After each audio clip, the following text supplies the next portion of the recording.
good shot. Oh my! Here to celebrate Georgetown! The Georgetown Raiders are Buckland Cup champions! The Trenton Golden Hawks, the R. Hewitt Cup champions, are going to Coburg. Back to Minerva. Shot scores! And the Coburg Cougars are the Royal Bank Cup champions! Evans, blind feed, they score! Frank Poche, the game winner, and the Buckland Cup winner!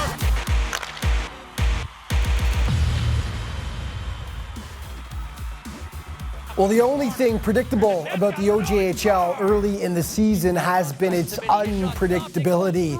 The parity in the league this year is unprecedented. More coming up in just a moment. This is the OJ Today. Welcome, everybody. I'm Alex Bastiavansky. This week, the Aurora Tigers have been one of the dominant teams in the OJ thus far in 2018, and we'll have a feature story on Mario Chiquillo's boys. Also, OJ broadcaster Alan Corkum will join me to break down what's transpired so far in the West Division. But first, highlights. And yes, as mentioned, the Tigers have been crazy good so far, but the unpredictability of the league this year has meant that one night a top team will steamroll the opposition, and the next they'll get upset by a squad well below them in the standings. Case in point, Aurora hosting Wellington last Saturday. OJ Highlights now brought to you by Hilton Hotels. Hilton, the official hotel of the Ontario Junior Hockey League. Okay, the Tigers had been unbeaten in 6 heading into this contest, but the Dukes put an end to that streak. No scoring in the first.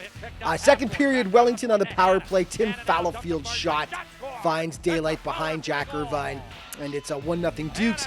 Third frame now, Andrew Rinaldi parked out front of the net. He will shovel it past Irvine, and Wellington leads 2-0, and they would add one more for good measure. Tyson Gilmore going hard to the net. Back when his dad Dougie played, this would have resulted in a brawl. Barrels right into Irvine. Different era though, and it's a goal. 3-0 Dukes. That's how it ended up as Wellington downs the front-running Tigers. The much improved Milton Icehawks in Georgetown take on the Raiders. Before the game, longtime Raiders dressing room attendant Sean Woods honored as he will receive the Employee of the Year award on October 16th from the Halton Hills Chamber of Commerce. Sean has worked at the Real Canadian Superstore in Georgetown for 21 years. Way to go, Woodsy. Fantastic job. Unfortunately for him, the Raiders didn't do so hot. It was all because of 16-year-old Milton keeper Tristan Lennox, recently sent down by the Saginaw Spirit for some seasoning. 59 saves against the snake-bitten Raiders, who were left shaking their heads. Milton taking advantage of their opportunities. Brian Zarowski stick on the ice, hard to the net. Always a recipe for success. He pokes it past Jake Keast. 1-0 Milton. Third period. Nominee for Player of the Week, Ted Davis, slicing through Georgetown, bulging the twine. Milton up by a deuce on the road in G-Town. The Raiders make it close in the end. The money man, Jake Payette, floats it in from the point. Cuts the deficit to 2-1. They get no closer, though. Sublime performance by the Milton rookie, the first goalie taken in last year's OHL draft, actually. Okay, Pickering in Newmarket, and this was unreal. The Panthers' Nolan Burke sent in all alone, denied by Mitchell Weeks, though. Seconds later, Kevin Stiles, also home free, also denied by Weeks. Moments after that, Jacob Didinielli on the break, also turned away. Newmarket's D looking sloppy, and they finally get burned as Stiles deflects home the point shot, and the Panthers solve Weeks. That's the opening goal and the only goal. Pickering wins the rematch. They lost earlier in the week, and they win 1-0 this time. Battle of Eastern Powers as Whitby visited Coburg. Whitby's been red hot lately, but it's the Cougars that draw first blood. The Fury cough it up. Colton Cianci out front with the one-timer, and the Cougs jump out to the 1-0 lead. That lasts until the 1958 mark of the period. Greg Smith with some awesome work down low. He spots Shane Bull out front, and all tied up at 1 apiece. Skip ahead to the third frame now. Graham Dickerson with the wicked wrister that finds an opening, and right there, Whitby jumps ahead 2-1. 2 minutes later, Bull nabs his second of the contest as it just squeaks in, and Whitby holds on to take it 3-1. With that win, they pull into first place in the East. It's a slim margin, though. One more before the break. North York visiting the Pond to take on the JRCs. First frame, Graydon Gottschalk in close on Matthew Mayhew, but denied by the JRC's keeper. Soon after, though, Rangers on the PP. Mayhew makes the initial stop, but Harrison Rees, Johnny on the spot, and that makes it 1-0 North York. Second period, the junior Habs come close to equalizing. Graydon James, though, stymied by Jets Alexander. Last gasp before the GRCs in the third, but the Rangers hold them off to escape with the tight 1-0 win. Okay, the Cool Players of the Month brought to you by Cool, the official apparel provider to the OJHL. Visit coolsports.com for more information. And they are in the Northwest. Is it any surprise? Joseph Mitzi of Aurora, 19 points in just 9 games. In the Southeast, Brandon Gamins has looked so good for Mississauga, the veteran with 17 points in 8 games. And goaltender Alexei Masenko from Kingston with a sparkling 4-1-0 with 1 shutout record, 1.34 goals against average. OJ Trivia, who was named the 17-18 OJHL Coach of the Year. First successful answer to R. Morocco at the OJHL.ca wins an OJ prize pack.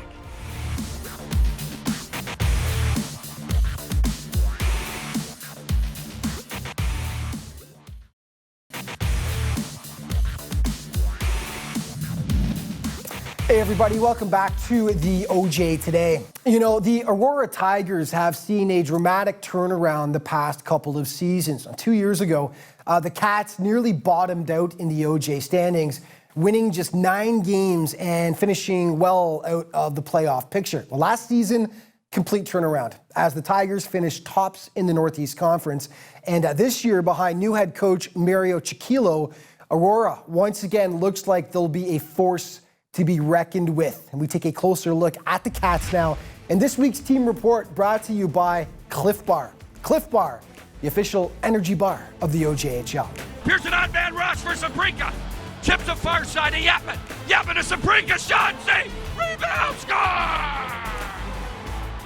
Ewens wins it in overtime. And the Wellington Dukes will go to the Buckland Championship. It was a disappointing end to what had been, up to that point, an incredible year. The stars appeared to align for the Aurora Tigers in their 50th anniversary season as they captured the Northeast regular season title. The Tigers' playoff run last year was cut short in the conference final, however, by the upstart Wellington Dukes. Oh yeah, you know, our season went really well last year. We had a great group of guys. But in the playoffs, the last series, you know, Wellington, I guess, had our number a little bit. We felt like we were right there throughout the whole series. It just, the pucks weren't bouncing the right way. The Tigers, though, refused to look back and dwell on the disappointing ending to last year and are focusing instead on the here and now. And there's much to be excited about. The Cats have shot out to one of the best records in the OJHL this season. This season so far has been good. We've been off to a hot start here. The boys, we have a little bit of a young team here, but we're gelling together good. You know, our goaltending has been standing on their head for us, really helping us out gaming every day. Even in practice, we're pushing each other. Coach Mario is helping us out a lot, trying to give us a new system. But you know, all in all, we're all clicking really well. We've been buying into the system really well. Mario has us playing a fast game, but we're not afraid to slow the pace down when it comes to that. One thing Aurora can draw on is major junior experience. Numerous players have spent time in the OHL. We've got Mitzi, we got Hill, we got Bowler, we got Bald, OHL guys. Actually, we just picked up another one in a trade with Trenton, Littlejohn. They're real good kids. At practice, they're one of the first guys out there.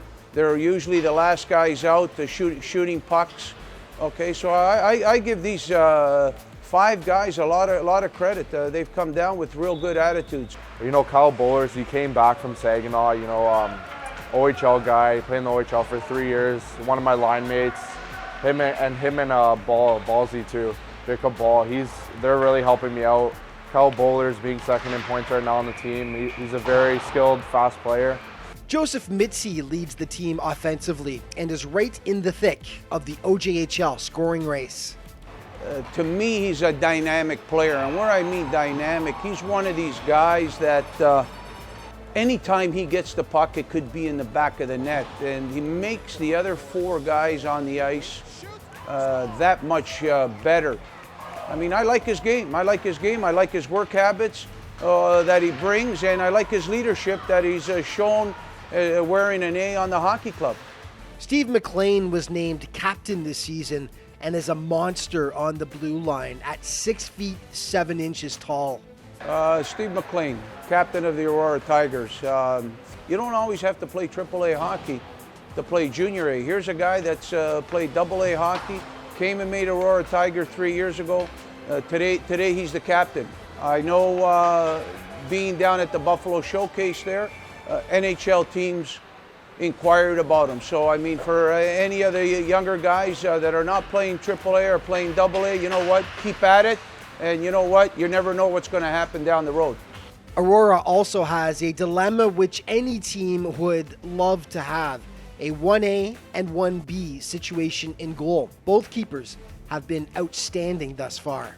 Christian Filippetti and Jack Irvine, they're both battling back and forth. You know, you can't really pick a starter right now. They're both really standing on their head. They're both stopping the puck, stopping the shots. You know, they battle each other in practice. They have a good relationship going, so hopefully they can both stay hot, and you never know, like maybe we don't have just one starting goalie, we have 2. Mario Chiquilo was brought in to replace the departed Vince Bellissimo as head coach, and the veteran bench boss quickly earned the respect of his players. Their top line here, 7-12-61, they'll play steady. Power play all the time, guys. So we need a good on the back check. Everybody's got to pick up blue sweaters. We got that, guys? Everybody. Coach pro, minor pro, like he's been all around the world. So, you know, it's really good that we have him here in Aurora, and he's really doing a great job with the boys, giving us his background and on everything. Just even the smallest little mistakes that we make, you know, he tries to comfort us and just make sure that we don't do the mistake again, and he helps us out a lot, even as people off the ice as well.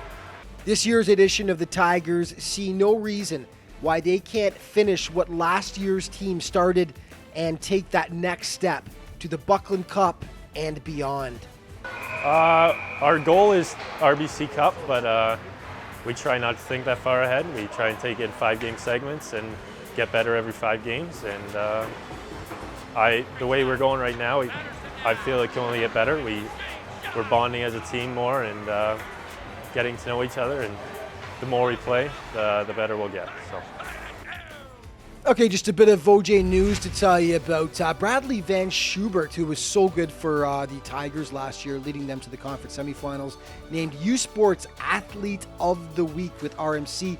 And Ben Rogers of the Wellington Dukes will join the London Knights full-time in 2019-2020. Way to go, guys.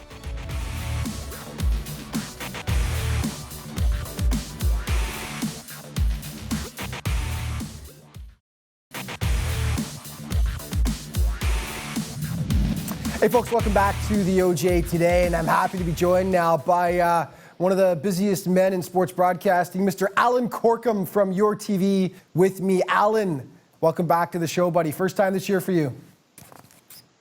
Yes, pleasure to be back on your show, Alex. Thanks for having me. All right, you know the West inside and out. Right now, pretty much every team in the West struggling to find consistency except for one, and that would be the team that's wrecking shop right now and has opposing goalies ducking for cover. The Oakville Blades, they've been phenomenal so far this season, haven't they?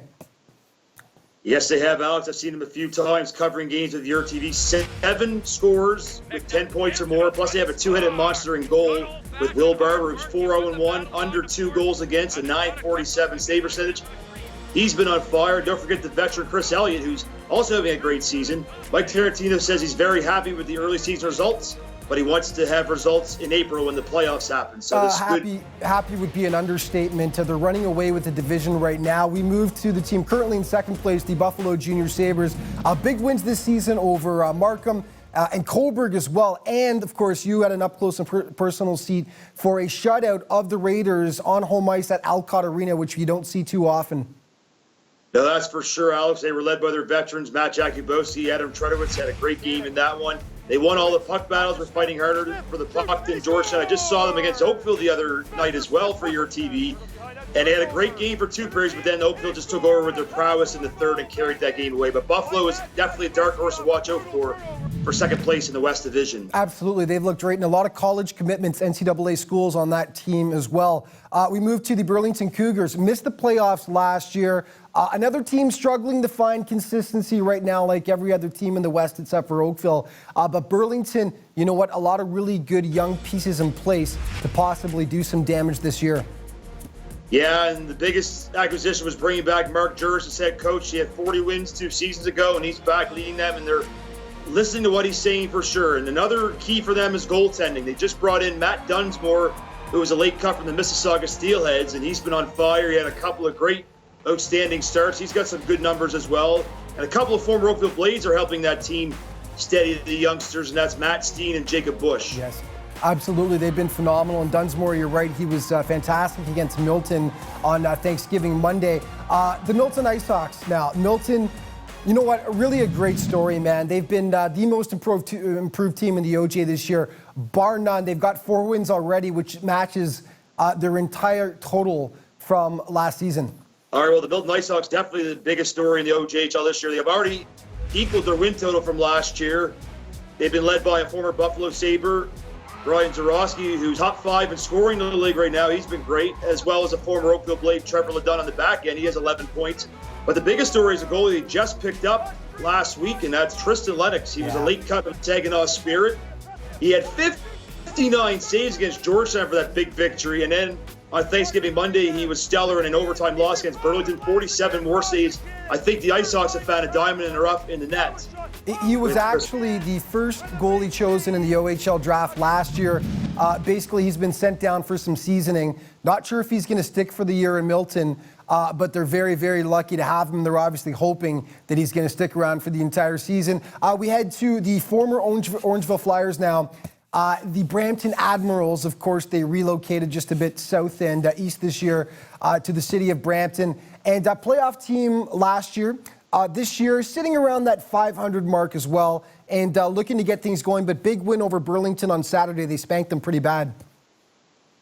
Yeah, Brampton are trying to find their identity, that's for sure. They were a playoff team last year, got spanked in the first round by the Patriots, but a lot of teams did last year because Patriots were very powerful. But Brampton has a good team there. Justin Tinkle has them going. Some great veterans back. Vince Bonaiuto, Rocco Andriacci, Hudson Lambert. They're leading the charge. They also picked up a couple of players. Justin Bernays from the Junior Canadians has come in there and done well. Aaron Dixon, who came from the Powassan Voodoos of the Northern Ontario Hockey League. He's been great as well for them.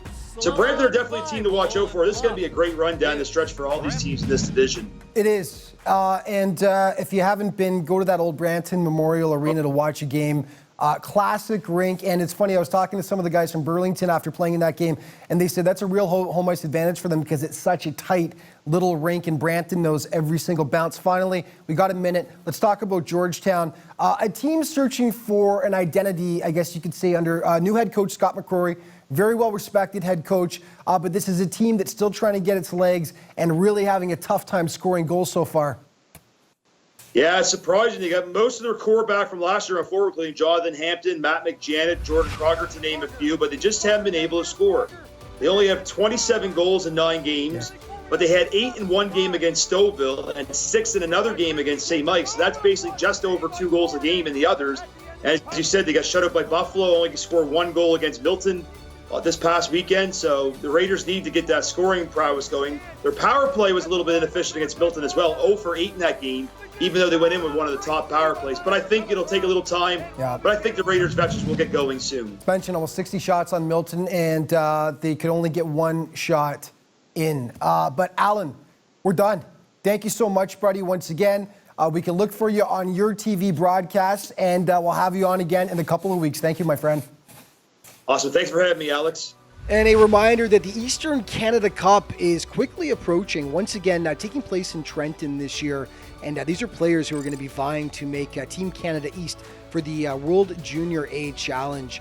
OJHL.ca for ticket information. The event taking place November 19th to the 21st. And the OJHL has a great new initiative this year to help current and former players. The OJHL Foundation was rolled out at the Governor's Showcase in Buffalo 2 weeks ago. Among many of its attributes, the initiative includes seminars designed to provide players with information about mental health and much more that they can apply to their own lives in order to maintain good mental health. Head to OJHLFoundation.ca to find out more and if you'd like to help donate.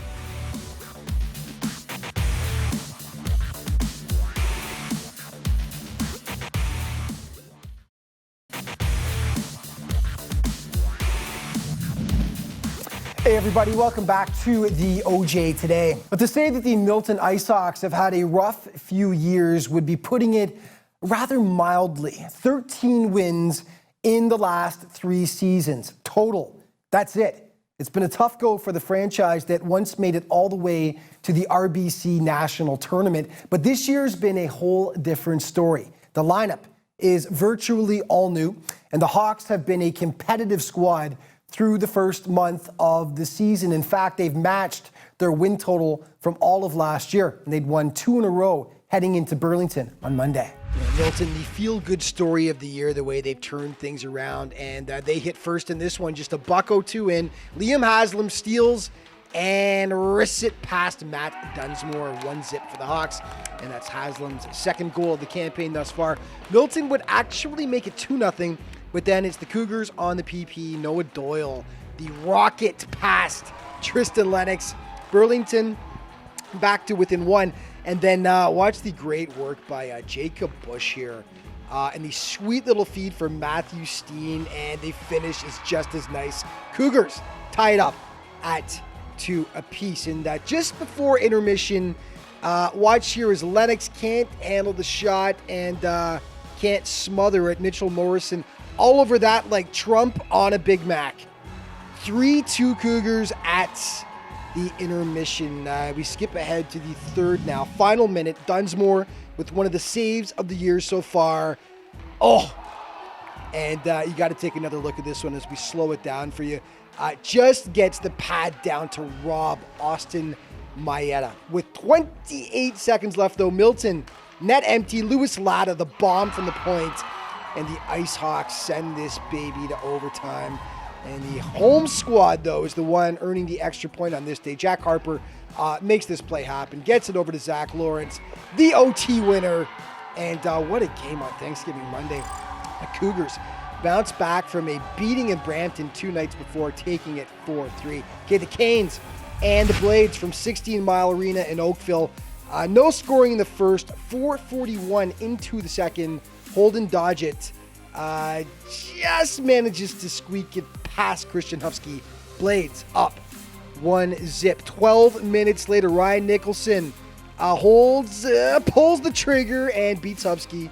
And the home squad has a 2-0 advantage. Just a minute 30 later, however, the Canes cut the deficit in half, and it's courtesy a wicked rush by Adam Santia. Looks like Chris Elliott not expecting a shot there. It trickles through. 2-1 Blades after 2 periods. Third stanza, Oakville regains the 2-goal advantage. Awesome, gorgeous passing here. Tic-tac-toe. And Jack Ricketts with the finish. The Blades add 1 more to make it a 4-1 final. Oakville looking like a powerhouse early in the season. Okay, 1 more for you. The Brampton Admirals, formerly Orangeville Flyers, hosting Burlington. All Admirals in this one. 9:53 and Justin Vernace ignored out front. Bad move. 1-0 Admirals. I'm loving those maroon jerseys as well, by the way. Hudson Lambert, the seeing eye point from the shot that beats Thomas Lalonde, and yeah, he was pumped. 2-0. Second stanza, Sebastian Bullows uses Vince Boniuto as a decoy. That's the trick, and there's the treat as we get into the Halloween spirit. 3-0 Brampton. 5:07 mark. Mad scramble in front of the Cougars net. Finally, Patrick Del Vecchio shovels it home. 4-0. Admirals fully in control. Burlington gets one back, but then Bonaiuto with the soft hands and sweet finish. 5-1 Brampton. Could they go 6? Yeah, you're darn right. Bulloves grabs his second of the game. Total domination on this night. 8-2 Brampton. Final in that one. Bit of a blowout there. And OJ commitments. One to tell you about. Colton Trumblott has been so great for St. Mike's over the last few seasons. Chooses RIT, getting a full D1 ride. He'll start playing 19-20. Congrats, Colton, on that. OJ standings brought to you by Jostens, the official ring and award supplier to the OJHL. Oakville on top of the West. They look like they're going to run away with it the way they're playing. 7-point bulge over Buffalo right now. To the north we move. Aurora also a healthy lead over second place Markham, followed by Pickering, Newmarket, and Stouffville. We move south. North York has been red hot lately, as we saw there in the highlights. 4-point lead over the Junior Canadians in second now. And in the east, Whitby has been really good lately as well. They've got a 1-point lead over Cobourg and Wellington in first in the east. And our top 5 for this week brought to you by Chaos. Chaos, the official hat provider to the OJHL. Number 5, Burlington versus Milton. Jacob Bush with the sublime pass to Matt Steen. And look at the patience as he outweights Tristan Lennox. Number 4, Oakville against Newmarket. Beautiful tic-tac-toe passing by the Blades. Jack Ricketts, the finish at the side there. Textbook, and I'll tell you, man, Oakville looks good. Number 3, Brampton, Burlington, Vince Bonaiuto with the dishpan soft hands, part of that huge Admirals win on Saturday. Number 2, Milton's Ted Davis going through Georgetown like a warm knife through butter, and he tickles the twine. That was the game winner for Milton in G-Town. And number 1, no doubt about it this week, Burlington's Matt Dunsmore. This one had the crowd on its feet.